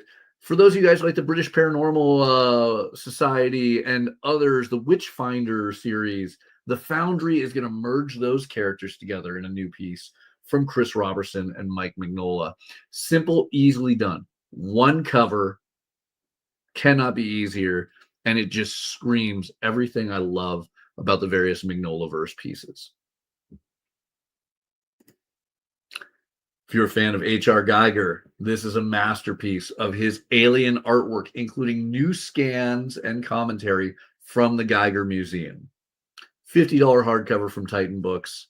It is as phallic and creepy as you would imagine with H.R. Geiger. Then, dealing with aliens in a different realm, Godzilla is facing a war of the worlds that he's going to call the Roar of the Worlds. It's a new Monster Piece Theater from Kyle Baker. Yes, Kyle Baker. It's been too long since he's had a good interior on a comic, and I cannot wait on this one. I kind of want to hear Orson Welles read this book or read a Godzilla story in the way he did War of the Worlds, right? Like, he's attacking Tokyo, like in that only way only Orson Welles can do it. So, God, could you imagine that radio show? Oh, I'd pay. that'd be incredible. All right. This has me beyond excited for a number of reasons. The Marvel Comics Indiana Jones adventures have been out of print for ages, and they were phenomenal stories. And now we're seeing the prices go up on these. People want these. We've hit our last Indiana Jones film, but that doesn't mean we have to be at the end of Indiana Jones. So Marvel is doing 2 incredible hardcover editions, collecting all of the further adventures of Indiana Jones. I have volume 1 on screen, but both volumes are on FOC this week. As you can see, volume 2 over here, filled with all these classic stories by major creators. John Byrne, Denny O'Neil, Walt Simonson, John Buscema, Howard Chaykin, you name it. This was the all-stars of the 80s and 90s in comics doing these great tales. I mean, this should be in a museum, but hopefully it will end up in your comic collection. So get both of those on FOC this week. Maybe that means we could be getting more Indiana Jones from Marvel. All right. Kyle, what is Marvel Tokon? It's a big, long run-on sentence. No, that's an inside joke between when we're prepping for the show. So Marvel Tokon is a new game coming out from Sony Entertainment. That is a PvP 1v1, 2v2, 3v3, 4v4 stacking action fighting game. The description on it, again, is one big long run-on sentence that describes it better than I ever could. But just know, this is the next Marvel Snap. I think this is potentially has the legs to be the next Marvel Rivals. In terms of what they can do with character, what they can do with team-ups, what they can do with other things. You will be able to team up characters that would never team up because they don't like each other or whatever. But you'll be able to do that with your friends and other things in this series. But one of the big things for me that like has me paying attention to this, because I'm not a gamer. It's written by Tom Waltz.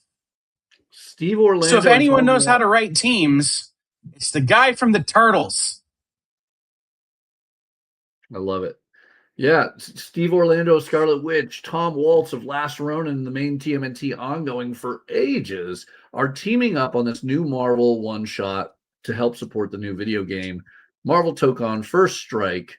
There are a bevy of beautiful covers and ratio variants there. I got to stop saying bevy on the show. I feel I just use that to overemphasize. Maybe it's a plethora of great covers. We're going to buy you a thesaurus for Christmas, homie. But if you're interested, this is the way to get it. This should time itself actually with the release of the video game next month. Then, did you know it's been 60 years since we were told, face it, Tiger, you hit the jackpot? Yes, 60 years of Mary Jane, which is not only the reason for the theme of covers, but she's getting a new one-shot called Mary Jane, Face It, Tiger. I had to show off this Gudahiru cover where we get an isekai variant of Mary Jane. Like, I hate isekais, but man, I want to read that. Nevertheless, it is J.M. DeMatteis and Ann Nocenti, 2 classic Marvel writers, coming back to give us tales of Mary Jane through the ages with some beautiful, beautiful covers. Then he never did face it, by the way. Just kept one screwing that one up. There, yeah. Well, I'd like to think there were a few years he faced it, and then he had Mephisto rip it away from him. All right. So if Marvel Tokon isn't your thing, if you heard Kyle and you're like, nothing will ever beat Marvel Rivals, this is the book for you. Marvel Rivals has a new one-shot, Origins of the Hood, dealing with Red Hood, Spider-Man, and more. Some great covers, all to tie a new story for the newest season of Marvel Rivals. Then It's not out yet, but The Queen in Black is coming. It's the big summer event. It's the sequel to King in Black. It is Al Ewing and Ewan Coelho's new masterpiece as Hela becomes the god of the symbiotes. That was The Hood, not Red Hood. Yes, sorry. That would be a very different book that we should be paying a lot more time and energy on if it was Red Hood crossing over with Spider-Man. But it's The Hood, not The Red Hood. Hood Just in my mind was correct because I was thinking of Brian K. Vaughan's classic 6-issue Marvel miniseries about the character, which was a little low time, low level gangster who gets a magical hood, some pistols that shoot. Eventually, he gets various consequences. I'm not saying he isn't Red Hood, but he's not Red Hood. I screwed up. Yeah, my bad. And I just don't want anybody going into their shop going, I need that Red Hood Spider-Man book, and have retailers go, no such thing exists. You want The Hood and Spider-Man on Marvel Rivals. Yeah, thank you. Queen of Black, yes. Another example why it's very important to reach out to your local comic shop and take a moment. If you know you're going to be reading Queen of Black, a lot of us do. Let them know. Issue number 1 is not out yet. We don't have sales data as comic shop owners, managers, or ordering specialists. This is very important for you to reach out to your local comic shop and let them know if you're committing to a series like Queen in Black, so they can guarantee the copies are waiting for you, that they have enough copies. Because issue number 2 is often the biggest drop. We always order big on number 1, and we drop our orders number 2. Normally, we have sales data for this. We don't have sales data because the way that Penguin Random House has to distribute and the way these publishers through them have to get things printed, such as Marvel, Dark Horse, IDW, etc., we often have to Final Order Cutoff or FOC these print run orders before the previous issue is out. So let your local comic shop know, especially if you want one of the many, and I mean many, amazing covers available for Queen in Black, or its tie-in one-shot, Queen in Black Venom Unchained, which features Charles Soule returning to our symbiote-wielding heroes. I now want a scene where Venom is singing Unchained Melody to Hela as Queen in Black. I mean, with that Peach Momoko artwork for it, I'm in. Yeah. All right. Let's do something crazy. Who is the most unlikely writer you could imagine writing Hulk? Me. I mean, I would find that more likely than film director and comic fanatic Kevin Smith. No, he writes a lot of stuff. I don't write anything. Kevin Smith and Andy McElfresh join R.B. Silva on Spider-Man Hulk Fire and Brimstone. This is a one-shot of just craziness as we get... it's not a one-shot. It's a mini-series. It's going to be a mini-series. I caught myself on camera with this. A mini-series of team-up of Spider-Man and Hulk that is going to be action-packed with comedy. Look, would you have it any other way with Kevin Smith? No. I'm all for this. I'm loving Kevin Smith's return to writing comics. Jays of Future Past is great. Cannot wait for this. All right. My favorite Star Trek movie, and I'm going to start some wars right there by saying this. Star Trek IV, The Voyage Home, gets a collected edition of the making of the film. Because sometimes I just have to be, computer, I need this book. Another joke Kyle is going to give me a stale face for the entire time. Trying not to mute you for besmirching the name of Wrath of Khan. I love Wrath of Khan, but nothing will be better than saving whales and a bird of prey. All right. So Star Trek IV, The Voyage Home gets a making of book. This is going to be the book I got to take home over Wrath of Khan. But we got to wrap things up because Thor's hitting issue 800. It drops the immortal and mortal titles. We're at Thor 800, Ali Wing, Chris Condon, big oversized issue. Some really great covers available for it, many of which we don't even know what they look like right now. I want to see Elizabeth Torch drawing Mary Jane, like Thor fun. There's a sword joke in there that I want to, horribly buffle out, but I realize Kyle just definitely mute me on that one. Well, I'm just going, I'm Thor. Wow. All Like right. the old Conan bit. Every one of these issues of Twilight Zone just seems to make it to the FOC show for good reason. They are all standalone, wonderful issues by brilliant creative teams. This one is one I'm excited about. The incredibly talented Charles Soule, who's done everything from Star Wars High Republic and Daredevil to Lucky Devils, 8 Billion Genies, Curse Words, countless things like Undiscovered Country, joins for her first comic ever his daughter, Rosemary Soule. Now, this will be the second thing she's written. She wrote a Star Wars children's book alongside her father, and now she's taking it to the Twilight Zone as two young sorority girls sneak their way into the basement of a fraternity on a dare. But as it's the Twilight Zone, this is going to go wrong. But as it's the Twilight Zone, it's not going to go wrong in the traditional B-movie style. I cannot wait to read the tale of these two young girls discovering a haunting Twilight Zone labyrinth, as written by one of my favorite authors and his incredibly talented daughter. The Souls bring us Twilight Zone 10. Now, let's wrap up PRH with a question. What if Captain America was de-iced in 2099? Mark Guggenheim and Ron Lim give us that revival story of Cap 150 years later, or 140 some odd years later than we're used to getting it. What if Captain America was revived in 2099? Fun one. But, all right. We missed a major item. I know it.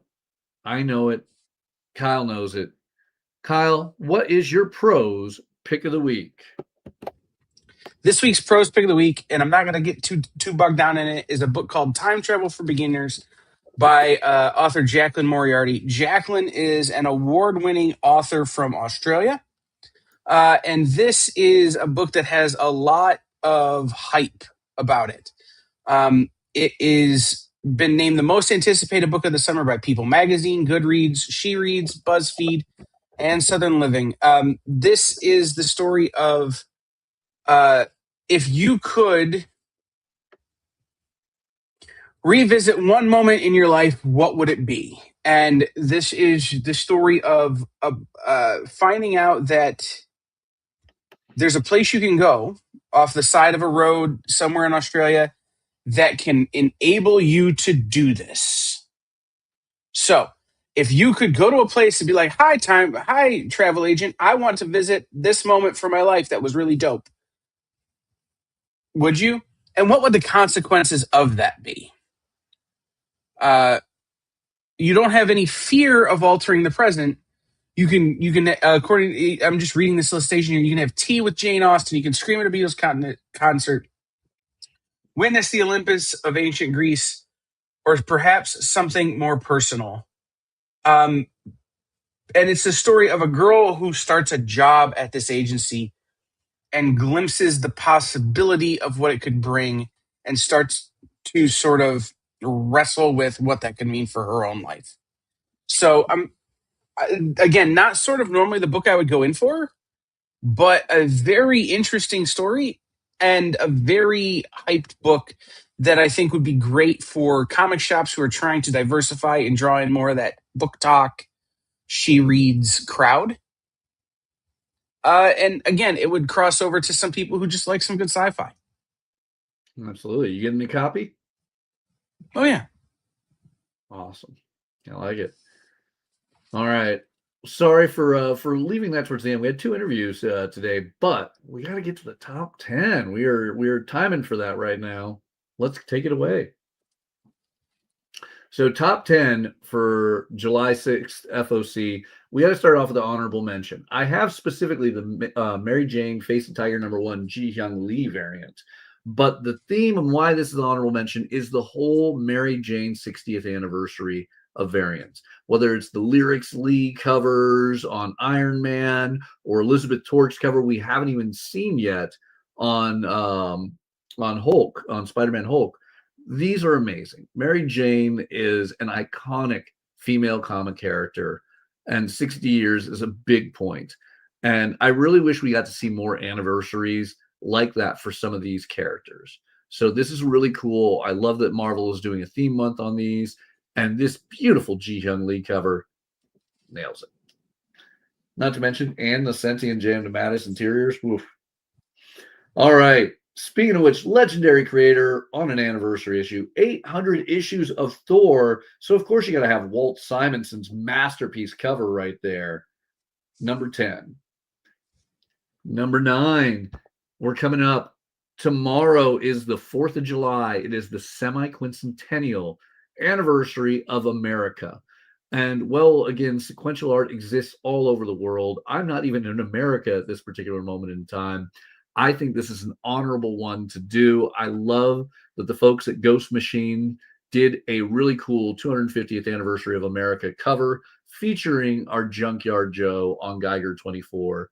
This is amazing, and I hope everyone who is watching in the States has an unbelievable Independence Day and, gets to really enjoy that.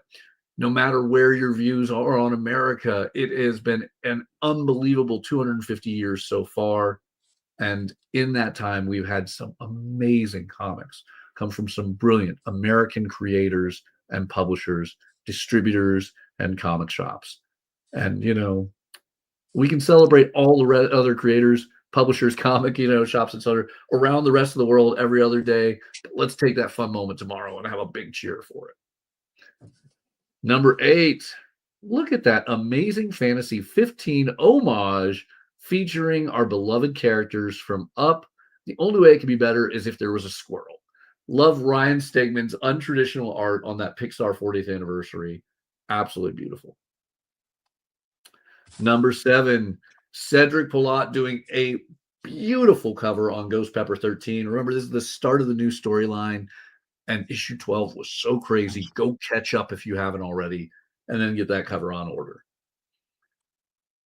Feral, issue 25, a stunning homage to Beneath the Trees Where Nobody Sees, done by Patrick Horvath. Patrick being a good friend of Tony and the team over at Feral. I love this cover because Feral does really fit with that cover design. The bloody paw prints and all. Gotta own it. Number 5, we have the world's most unexpected team up, Alfred and Jonathan Kent. Beautiful Dan Mora cover matching that style of Batman and Superman for World's Finest Annual number 1 of 2026. Then, look, Kevin Smith doing Spider-Man, Hulk, Fire and Brimstone. You knew it was going to make it in there, but throw in that edit bit of a Scotty Young cover, noting the difference between a team up and a mashup. I love it. I really just wanted to use this cover to pull out of my, pocket anytime somebody is mixing up those two concepts. Twilight Zone number 10, beautiful Sean Peacock cover. Sean's going to be doing the interiors as well. And it's going to be our first comic by Rosemary Soul. And, with her father being the talented writer that he is, writing with her, this is going to be an awesome one. But with Rosemary having a high potential for a great future in literature, I'd say this is worth grabbing. Cul-de-sac. Oh my God, it was so good. So good. Cul-de-sac. Cullen Bunn and Fico Osio have a masterpiece on their hands. You're not going to want to miss this. Obviously, that beautiful cover by Lurchi just gives you a good vibe of where it's going. But the number 1, even Dan said it, that Travis Charest piece is amazing. The Dirt Beneath the Devil is a absolutely epic start to what will undoubtedly be a brilliant series. I cannot wait for everyone to read and discuss this. This has all of the hits of every one of those big, motley crew of Western heroes or anti-heroes that we're used to. And it takes it to an even better place. Not to mention you throw with what was it? Christine the horse. We're going to have a demonically possessed evil horse. Awesomeness. Awesome. Say less, take my money. Absolutely. All right. So those are the top 10. Please reach out to your local comic shop. Let them know what covers you want, what issues you want, what series you want to subscribe to, so they can guarantee they're waiting for you. They can get the orders right. The creators get paid. The distributors know what they need to ship where. All that fun. But meanwhile, since you're watching EXP, Kyle, what else is on the EXP this weekend? Well, it's the 4th of July, so not a lot. But later today, so Nikki's taken the week off from doing the art show. But, like, maybe we should do something. So I think I'm going to be hanging out with y'all during that time, maybe doing a little bit of a hangout live sale combo thing where I'm going through a box of stuff and figuring out where it needs to go in my collection. And you can buy it before I put it away. And then Nancy will be live with her normal show later tonight. We are off tomorrow. We're going to take a day. I'm going to sleep for once in the week. And Miss Jen is going to take a day off and celebrate the holiday. But we will be back next week with a full slate of shows following our normal schedule, including the debut of at least one new show. So be on the lookout for that one. I like it. And we can find that on social media? Yes. Oh, and Monday at 7 o'clock, during Rex's Comic Collectibles show, we will be announcing our Ben 10 #3 exclusive cover. We'll be showing you the art for the first time and launching the pre-orders for that on Monday. So make sure you tune in and check that out as well. Awesome. So as always, get to your local comic shop or reach out to them with a list of everything you want so they can get that ordered for you. We'll be back next Friday with more amazing guests and more incredible comics on FOC. Thank you guys all for watching, and I hope you all in the States have an awesome Independence Day.